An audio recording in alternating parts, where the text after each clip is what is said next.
Welcome back to Happy Porch Radio, the podcast for progressive agency owners and web professionals. Season 3 is focused on the growing number of agencies who are making the world a better place. We explore what this even means. Why is it different from any other agency? And how can it be reconciled with the real-world challenges of running a profitable agency? Join your host, Barry O'Kane, as he speaks to leaders of agencies who are driven by their values to positively impact the world around them. 360 Berlin is an integrated advertising agency who, as well as their expertise in advertising, are driven by their values. This means they work exclusively with sustainable brands. And in this interview, the founder, Andrea, shares what led her and her partners to founding the agency, about how vital their values are to the agency and how strong a stance they take. For example, she describes how the vetting process they use to select the clients that they work with. And as well as talking openly and honestly about how their impact is at least as important as the financial success of the agency, she also shares how those values drive them to take responsibility for a wider conversation in the industry, which in turn has led to becoming involved in EU initiatives around protecting online buyers' privacy and supplier workshops in developing countries, all of which makes a much cooler portfolio than your standard ad agency. So I hope you find this interview as inspiring as I did.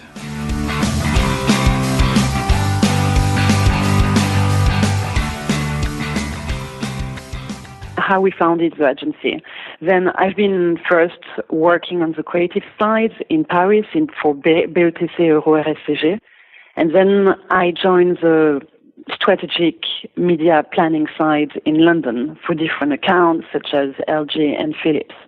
And very quickly I realized that it didn't make any sense to have such a huge division between the media side and the creative side. It did make sense to have such a big division, I would say, 20 years ago when the TV spends in the media plan were so high. But the thing is, nowadays, online is taking a much more proportion of the budgets of any campaign. And I've been able, in the different accounts, to negotiate more and more added value, which could not only benefit the media side, but also the creative side. And then I have two colleagues that I was working with that we were entirely agreeing with that insight, and we really strongly thought that, first of all, we were lacking of having a very streamlined information between the two sides, the creative and the media side. And probably, as you know, when you have two different agencies, even if the client requires these two sides to work together, it doesn't always happen. That's the first thing. The second thing is we could make more savings by having these two sides imbricating. And the last thing, which is a very important thing as well, is that we were doing a strategy on the media side, but the creative side was doing also in many accounts that I was working on another strategy for the creative side. But the thing is, it would make much more sense to work strongly together on the same brief, on the strategy as well. And this happened specifically on the Volkswagen account, that the client was specifically asking us, then the creative and the media side, to work together, but it didn't always happen with other agencies. And then we really had an urge with the other partners to start creating this agency. Then this is the first really rationale that we had. And the second one that we had was that after working on so many different accounts such as LG, Philips, Heineken, and Volkswagen, which was an amazing experience, I was thinking, now if I need to take another step, a new step, I would like to work for something that I really truly believe in. And I think if we take into consideration the era we are living in, just to promote a product without even knowing what we are promoting or having to agree on what we promote, make us responsible on the message we actually deliver. And I was thinking, this is quite unfair. I would like to strongly promote and work for brands I truly believe. And then these were the two main rationales that we had when we created 360 Agency Berlin. And then, which was totally innovative for the industry. Yeah. I was just going to say that's so the combining of the media and the creative side, the buying and the creative side is something I think that is more common, or is people looking at more integrated approaches or different approaches more common now than in the past. But then also looking at it from your, I guess, values, like you said, really brands and campaigns and things that you really personally connect to. Was that difficult? Was that challenging to do that at the early days of setting up the agency? It was, for many reasons. The first one is on a global level, because we have not only 360 Agency Berlin, but now we have 360 Agency Americas and 360 Agency Europe as well. And then at the time when we created the agency, you didn't have a global agency, which is truly imbricating the two disciplines of media and creative. To give you an example, Mindshare or Mediacom, who are huge media companies, have little sisters, such as Y&R, for example. And in each advertising group, you will see that most of the time there is a big media entity and another big creative one. And then it was not only challenging, but it was not so current. And then in this sense, it was definitely a challenge. Yeah. And so tell me, if you don't mind, a little bit about the process of with your fellow founders when you say, okay, we're going to start an agency and we're going to have this identity and we're going to we want to work with these types of brands. What were the steps? What was that journey like? The journey was actually easier than what we found, than what we could expect. Then we created the agency in Germany, and it's actually unbelievable how easy the process is. Like the most legitimate company, or I would say the more important status, it's a GmbH. And GmbH is actually quite easy to found here in Germany. And then you just need funds, basically, a notary, and an accountant. And then it was easier than what would have been that process if we would have funded it in France. And in comparison as well, it has been much easier to found it in Germany, Berlin, if we take into consideration our principles, as if we would have founded it in London. And this is why actually we called it 360 Agency Berlin at the start, because Berlin, it's really a very progressive city. A lot of people are turning towards sustainability, ethical products and brands. And then it was, I would say, very warmly welcomed to open this agency in Berlin. We even had some help from people from the government trying to help us on how we could maneuver. We would have done that in London. I think people would have laughed at us. And then in that sense, it was much easier to do it in Germany. That's really interesting. So, and you think, is that something that's unique to the environment you're describing in Berlin or in Germany there, or is that something that you've seen in other places now that you're growing the agency? I think with the conditions of today, what's happening, the conjuncture of the climate today, I think more and more countries and more people are massively concerned and are agreeing with these principles. I think it's something, it's in the interest of everyone, to start really looking on what is behind the chains of production and what is the real impact on the environment of what the brands we promote produce, I think we are all responsible for what's happening. I think this is really the starting point of our decision and funding this agency. And I think it's not only in Berlin. Of course, in Berlin it's big, it's huge, and you can feel that people are extremely politically engaged. It can be for a croissant, for a cake, or for buying a car. Like there is a massive consumer journey before actually an actual purchase. But I think it's not only something which it's specific to Germany or Berlin. I think it's definitely increasing in the entire world.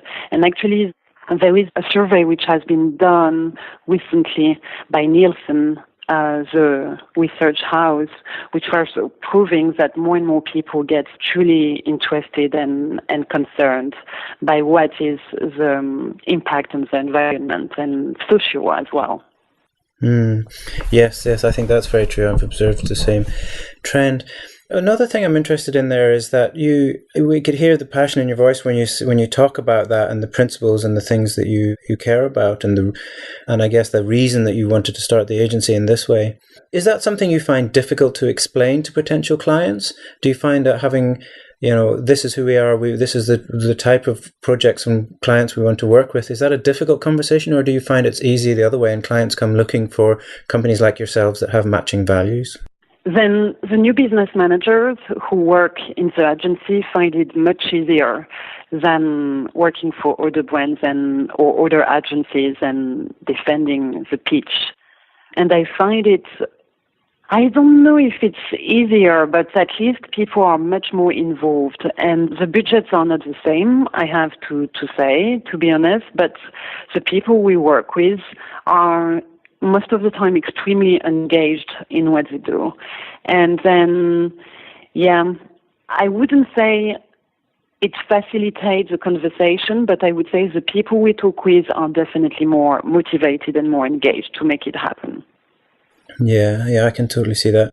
I assume as well that on your team, as you've grown your team and the new business managers, that's something that they care about as well. So is it easier to keep your team engaged with that? Or is it irrelevant, or is it easier to keep the team engaged if you have that joint values? That's a very good question. I would say so, but at the same time, that's really not the only thing you need to have a good team sticking together. And I think we are very lucky to have the people we have on board. And it certainly facilitates to have people who have the same motivation and the same principle and values. But I think it's maybe we tend to really do a lot of things together and to build a lot of projects together as well. Like, to give you an example, the new business managers are often as well in the meetings when we discuss about creativity. We never take the decisions only the partners or the creative together. It's really a conversation that most of the time we get across the different people who work at the agency. First of all, it's really enrich the conversation and the ideas that we can have. And I think it's much more valuable as well. And they feel more valuable as well. Then I think it's a different way to work as well, which get them very involved.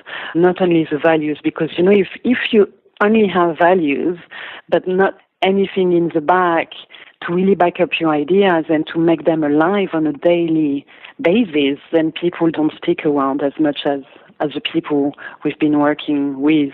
We joined at the start of the agency and that we keep working with now. Yeah. Does the same thing apply with clients as well? If you have this sort of joint values, do you build ongoing relationships beyond, specific projects? Yes, definitely. Because in fact, we don't use the same ways to be remunerated. To give you an example, for Do You Green, we truly believed in her brand, and we offer to be, because she didn't have a very big budget at the start. Then we proposed to be paid on the pro rata of the incremental increase of her sales, which was a massive help for her. And we still have a very strong relationship, and we still work together. Then yes, it's even stronger for the clients we work with. And plus, for us, it's extremely important to have them happy, because I don't know how to explain, but that's the best way to advocate for the brands as well who would join in the future. And I don't know, I think it's because we believe so much in what they do that it enables us to be very motivated on what we work on and find different ideas, I would say, and things which really fit to their brand image. And I don't know, for the moment, I would say it creates even a stronger agency-brand relationship. And do you find, or how do you compare that to your previous experience before you started this agency, when you mentioned working on some really great brands and really great projects, but you didn't feel personally connected? Does it feel different now? I was feeling personally connected on some accounts. Like it was truly enjoyable to work on the Volkswagen account, and the client was specifically interesting and knowing exactly what he wanted, which made the whole work even more interesting. You don't have the decision, to say yes or not. When you have a brief, you have a brief. You cannot ask questions, or you can ask questions, but you need to be very careful on which question you ask, because there is 12 other agencies or even more who are looking for you to lose the account. Then you need to be very careful. You always are on very warm stones, walking on warm stones, I would say. Our approach is so different. Like, to give you an example, there is an article which has been written from a German magazine called Business Punk, and they call the whole article the Berghain effect. I don't know if you know that very well-known club in Berlin called Berghain. Does it ring any bell?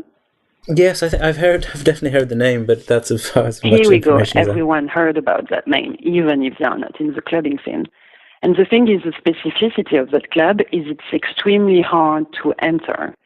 And then that's a bit the same thing for our agency. We truly select the clients we are working with in order to really not damage our image as an agency.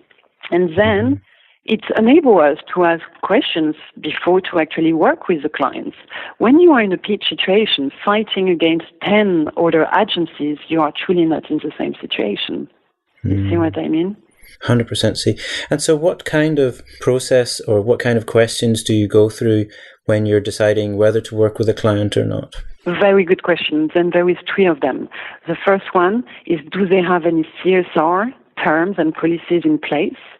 The second one, it's what is their impact on their environment? Then what is behind their chains of production? Where do they produce?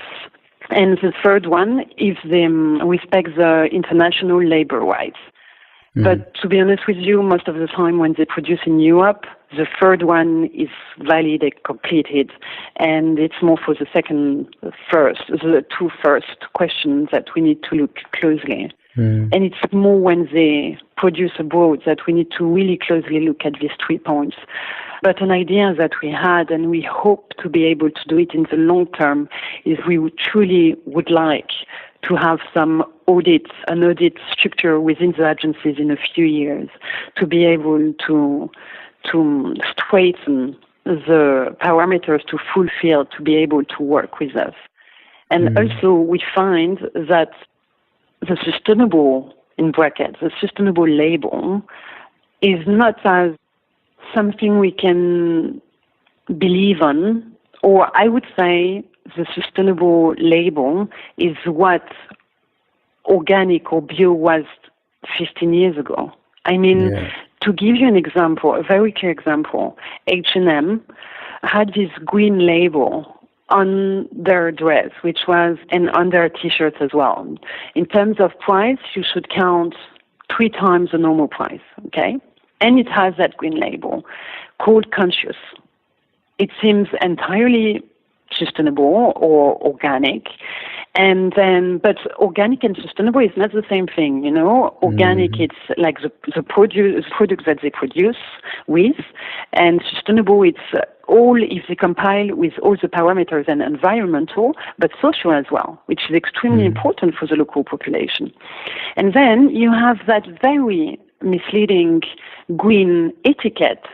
And then, in fact, when we took a look much more in depth because we wanted to know more about it, and we find a very interesting documentary made by a French channel who has actually reviewed the production chains in India.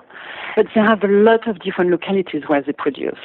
And the journalists went at the end of the day when the workers finish at like 11 p.m., when they started at like 8 or 9 a.m., and then they asked them to collect the etiquette they were working on.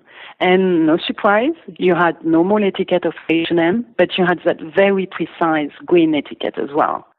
And then we contacted iboycott.org that we work with sometimes, and that we helped as well in their launch.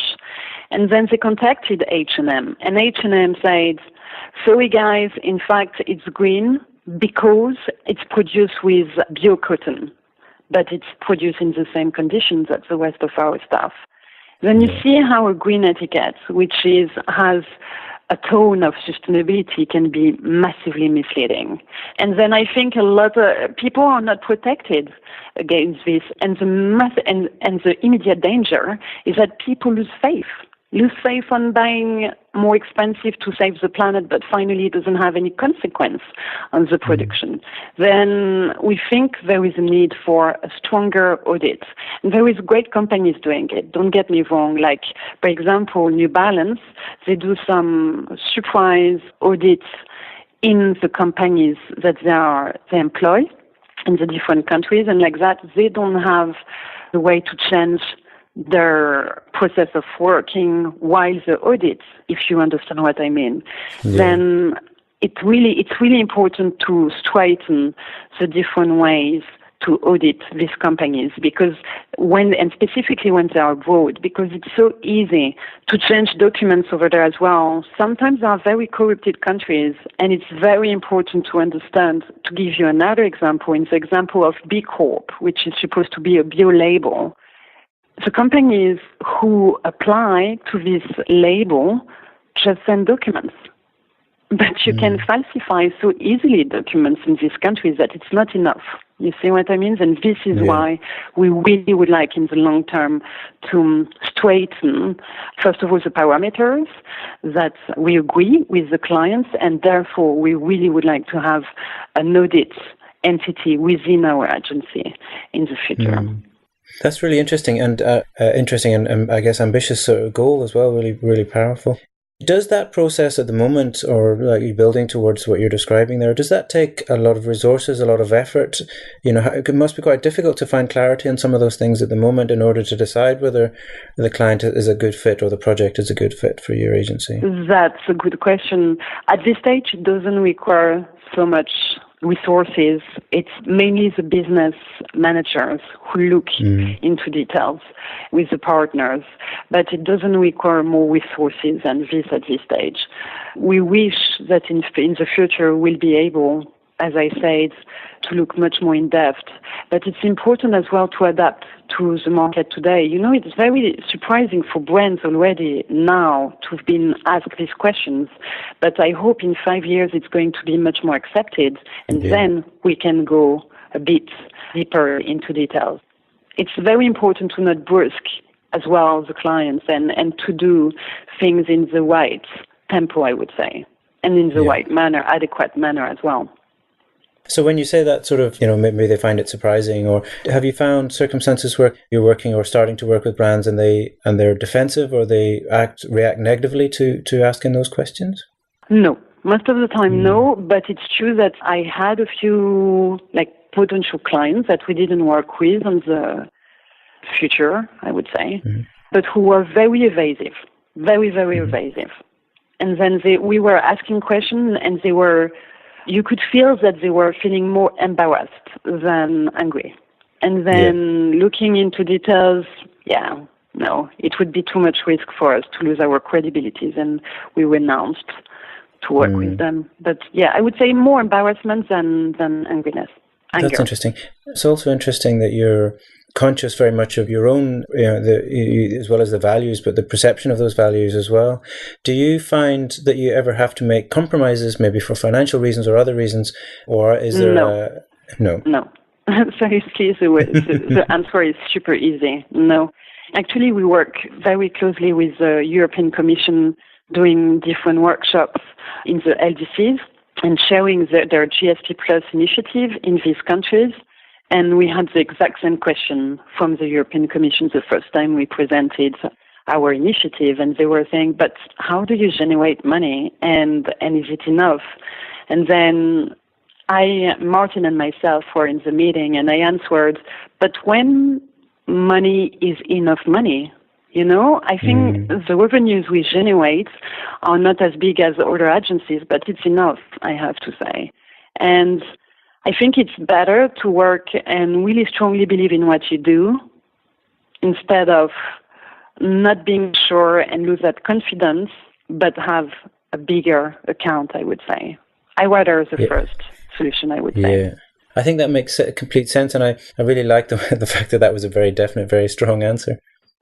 Because quite often there's this sort of perception, or we're going to present a facade, a front to the world saying this is our values, this is who we are or whatever, but then behind the scenes there's all these compromises and it's much more muddy and much less clear as to but that's impossible because first of all, that's what I've seen on the media side. I'm not going to get into details, but there is a lot of things happening on the media side and things that made me extremely angry. Then it's impossible for me and for my colleagues to do the things that we've seen in the past.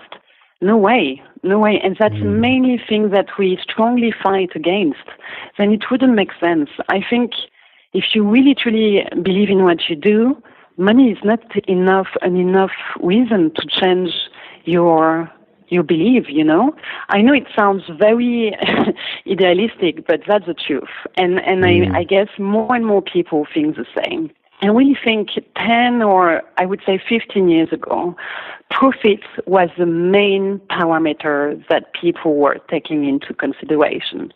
But I strongly believe that the generation which are coming after and starting with the millennials, then it's people who really think that there is, of course, profit because you need to survive, but other parameters that you need to take into consideration, such as social impacts and impacts on the environment.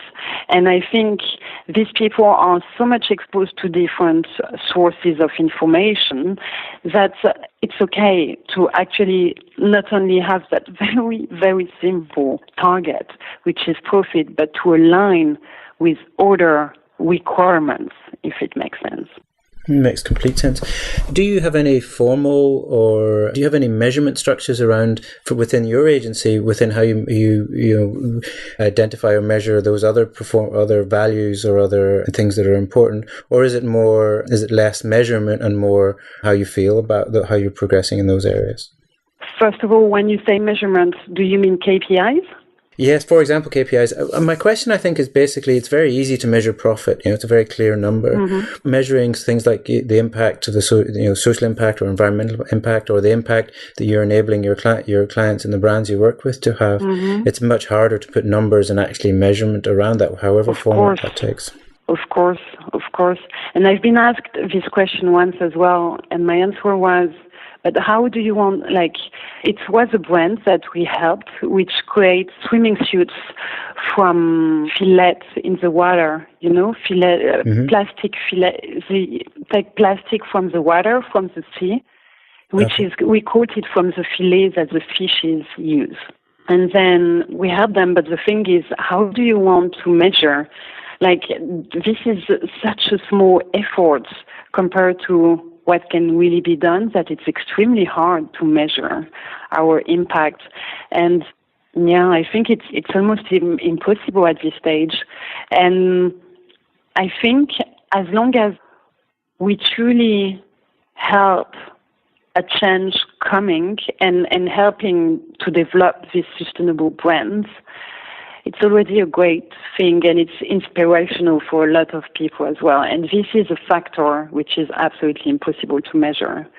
But now, because measurement is a very good question, but now we work exactly the same way as another media agency concerning the KPIs. That makes sense. Okay, so to change topic slightly, I'm looking forward to the future of your agency and the way you would like to go. What are the challenges and the opportunities that you're looking at as you look forward into the next year, 5, 10 years? In terms of challenges, I think they are not yet to come. Let's see what's happened, and I think it's true. But I think we need to adapt ourselves very quickly because we are progressing in a very fast changing world. Then I think it's how we are going to adapt ourselves in the future, which is going to be the challenge, because we need to be always in that edge in order to really remain there, I think, because other companies like us are definitely going to appear, I guess. even if we are the first in the world to do that now. I'm pretty sure, and it's okay. More people take this turn and better it is for the planet anyway, then we are not going to complain about that. Then this would be the challenge. Now, in terms of opportunities, is that more and more, I would say, government people are interested with what we do. And we are creating, actually there is a conference that we are having in Berlin the 19th of October with Arte Magazine. I don't know if you know Arte Magazine, do you know? It's a French, it's a French-German TV channel called Arte, and they have a magazine called Arte Magazine. And they are very specialized in what is cultural, artistic stuff, and they are moderating a conference that we are doing with Green Buzz in Berlin. And we are inviting very different people, or I would say actors of sustainable advertising. And this is an opportunity I find because we just created the event and there is already some people interested. And I was thinking initially that only a few people would be show some interest, but not at all. It seems that it really interests people, and this is definitely an opportunity because more people are interested and more we have the opportunity to do even greater things together, I guess. And one of the other opportunities as well is and this one is probably the most, as much as it's an opportunity, it's also a challenge. What we are doing with the World Economic Forum, we've been invited, it was in November last year, to go in Brussels, in the European Commission, and discuss with other specialists about online data privacy, which we find is extremely important. And it's part of sustainable advertising as well, because it's very important, we find, to be less intrusive and to avoid certain time of targeting for the users. And then the whole question was about how the industry can actually improve. And it was a very interesting meeting. And then this is definitely an opportunity, but a challenge as well, to fulfill the normal requirements, as much as working in advertising, but taking the back of the online users and really think on where we need to stop and where we need to considerate online privacy, data privacy. To me, that's really interesting. There's two things there which are, I guess, a larger remit than the purely doing the advertising, doing the campaigns, doing the communications and media stuff. Yeah, and is that the sort of thing that comes about because you and the agency are focused on these broader values? Do you think? I mean, is there a direct connection between we want to work in this work, do this work because of these values, and therefore we're looking at this broader picture? Of course. Then, in fact, to get back to what we do very quickly, and it's really not to do another for our agency, but it's for you to understand clearer what means sustainable advertising. Then first of all, as you really clearly understood, and as it's very simple as well, we promote exclusively sustainable brands. But what we do as well is we do some workshops in the LDCs, least developed countries, where we actually explain why is it so important to produce on a more sustainable way. And we explain as well that there is an even bigger target than what they can imagine who is interested by this kind of production in Europe. And then we explain as well different techniques that they can use to promote, which are very cheap because most of the time they have limited budgets, but which are very targeted as well.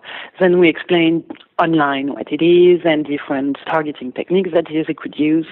And then the last point that we explain is a GSP Plus initiative, which is led by the European Commission and which helps the sustainable production from the LDCs to export to Europe for free. That most of the time they do not know about it. Then it really creates a virtuous cycle between advertising, production, and exportation in LDCs, people who need it. Then this is what we do as well. And the last point, which is very important and that we take the lead on, it's really to defend online users and data privacy more than the actual and usual industry, I would say. then these are really the points we differentiate ourselves. And it came naturally to do these three things. They are totally imbricated. You know, if you talk about sustainable advertising, you need to talk about these different points. Then thinking of something a bit more altruist, thinking about then the other countries, how we can help with all that knowledge that we collected for years, for decades.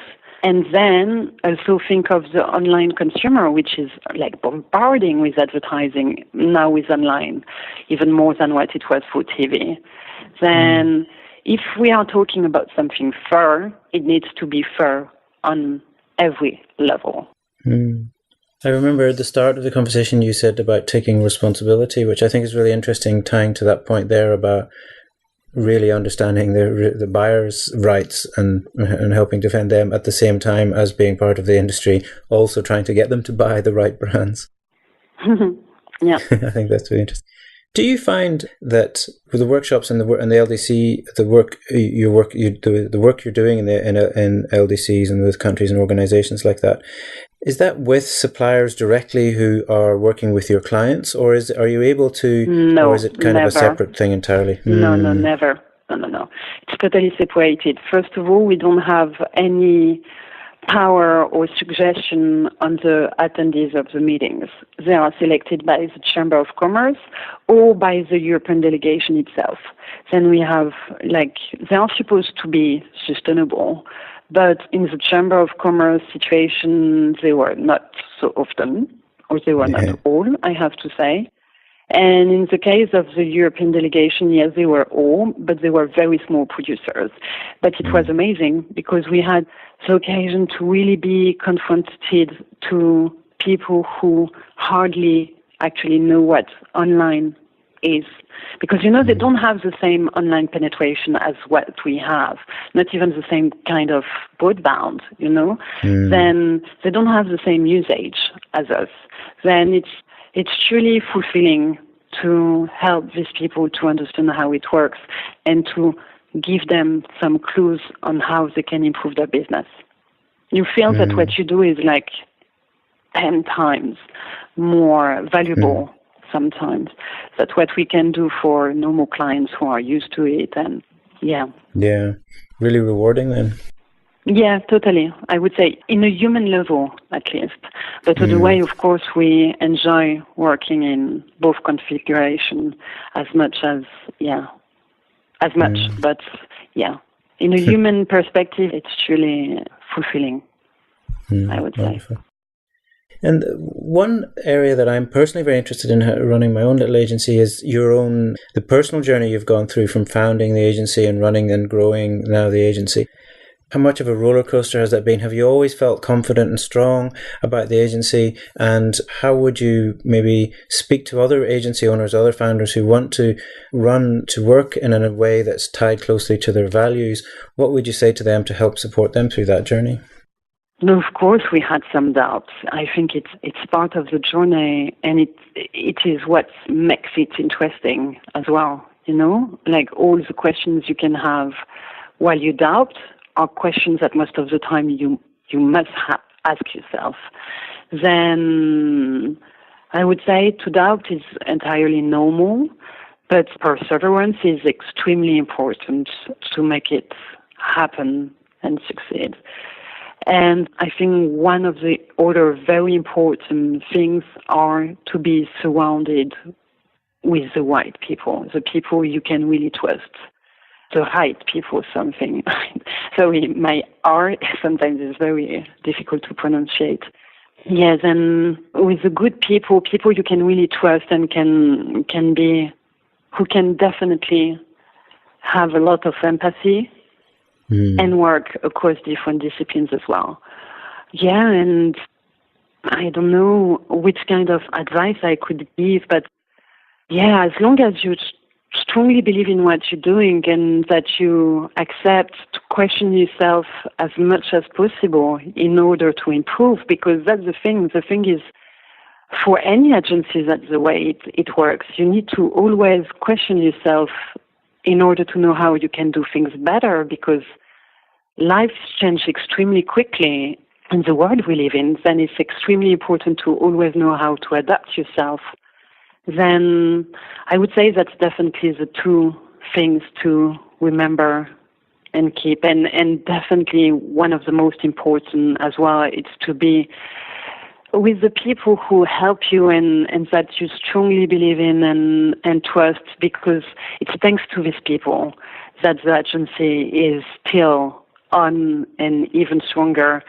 It's thanks to Luc, to Ricky, to Martin, to Alex. Like, without these people, seriously, it could not have happened.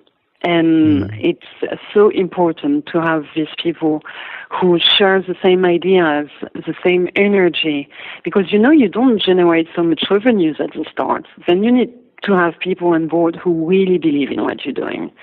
And as long as you have these people on board, then it's going to be a beautiful journey.